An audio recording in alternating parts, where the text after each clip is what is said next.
That's Maricopa Peak back there. Not allowed to get much closer to that because it belongs to the Air Force and they have a Goldwater bombing test range over there. Live ammo. So we'll stop here and talk some anime. Millennium Actress.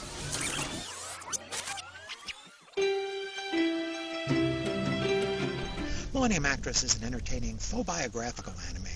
It tells the life story of a fictional actress, Chiyoko Fujiwara, who retired at the height of her career and withdrew to the secluded life. She's now almost 80 years old, retired for decades. An equally fictitious documentary filmmaker, Tachibana Genya, is a big fan of Chiyoko's, and he finally manages to score a rare interview with the former star.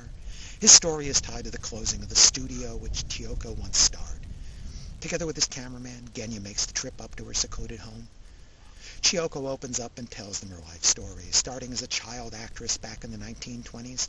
We begin by seeing Chiyoko's life through the lens of the documentary and her own narrative power, but the movie is told in such a way that it quickly invites the interviewer, Genya, and his cameraman, and us into the story itself, and the animation obliges by blurring the past with the present in a unique visual presentation.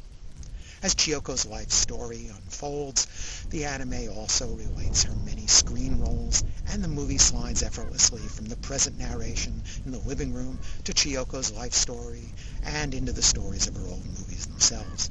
Eventually, Genya himself begins to fancy himself in the movies as well, taking on the roles of various heroes. 花ペちゃんの私の何が良かったんだか。女学校に通っていた私を銀営の専務さんが気に入ったとかで。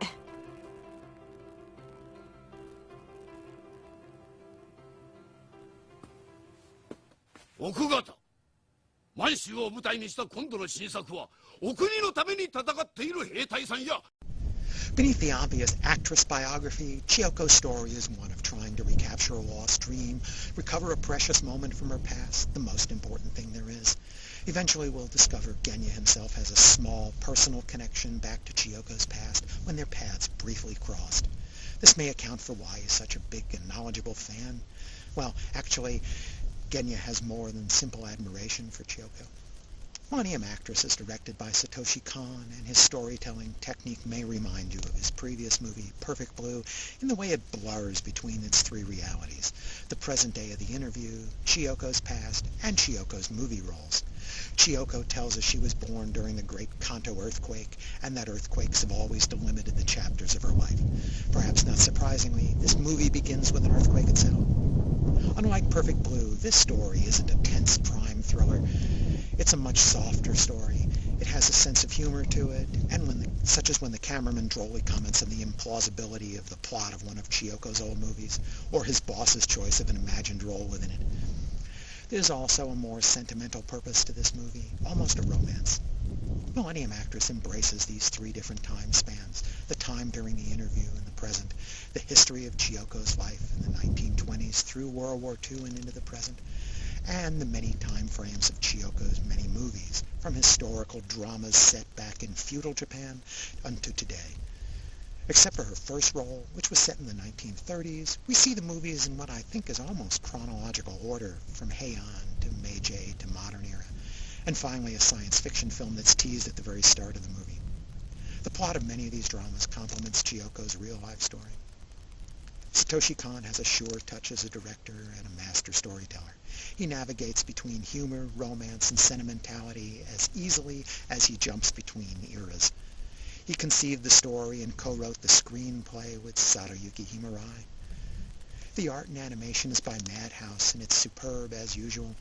The character designs are by Takeshi Honda, and they're expressive and recognizable even as they age. The artwork beautifully recreates the half-dozen eras the story goes through. The scene from Chiyoko's memory start out as mostly black and white, with splashes of color on Chiyoko herself and a couple of important characters. And as time gets closer to the present, the colors gradually go from black and white to washed out to more vivid, a graphic indication of Chiyoko's fading memory of the distant past. You'll also notice a considerable amount of detail in the background, especially the wood grains. 千代子さん待っててください。今行きますぞ。あの方、都に。